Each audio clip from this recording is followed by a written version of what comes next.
Today I rise to introduce my first piece of legislation, the JUST Act. When the United States Department of Agriculture was established by President Lincoln in 1862, it reflected a recognition of the strategic importance of agriculture in the nation's development. It aimed to address the needs of farmers, promote scientific advancements in agriculture, and contribute to rural development. However, racism, perpetuated by the rules and the laws of Jim Crow, remained strong. This was at the early years of the Civil War. 61 years later, we remember in 1923, the massacre, the removal of black prosperous farmers in the state of Florida, in Rosewood, Florida, where black farmers were taken off of their land.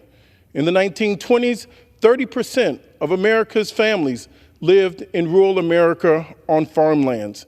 The USDA was created to provide a safety net for America's farmers, ranchers, and growers, which included assistance for struggling industries, disaster assistance, crop insurance, technical assistance, access to credit, and help producers implement conservation practices. Well, for decades, the USDA has had an unfortunate and checkered history regarding civil rights, manifesting most notably in discriminatory lending practices, violations, land loss, and limited representation. Reports dating back to the 1960s have found discrimination in the USDA in both program delivery and the treatment of its employees of African American descent. To date, USDA continues to be the subject of a number of lawsuits brought by minority farmers and ranchers alleging discrimination. This reputation is so pervasive that the USDA has been called on numerous occasions the last plantation. When Secretary Tom Vilsack began his tenure as Secretary of Agriculture in 2009, he promised a new era of civil rights at the USDA.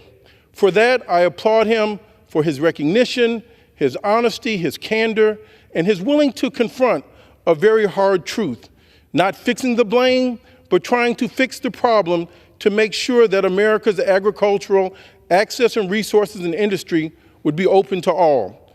At that time, there were over 14,000 unresolved discrimination complaints in the Department of Agriculture. The discrimination perpetuated through USDA's farm lending programs undermined black farmers' ability to continue their operations during the 20th century, resulting in over 900,000 black farmers losing their lands from the people that were originally the custodians of this land, African Americans that had been kidnapped and captured and enslaved, that made cotton king, that when they had the opportunity to farm, the USDA had turned their back on these family farmers. Well, between 1920 and 1997, African American farmers had declined by 98% because of government policy. Right here in the 1920s, down Pennsylvania Avenue in 1925, we remember when the Ku Klux Klan was a mainstream organization. When we remember that President Harding died in in Indiana. There was a Klan rally at the fairgrounds commemorating his death. Well, that ghost still had lingered on.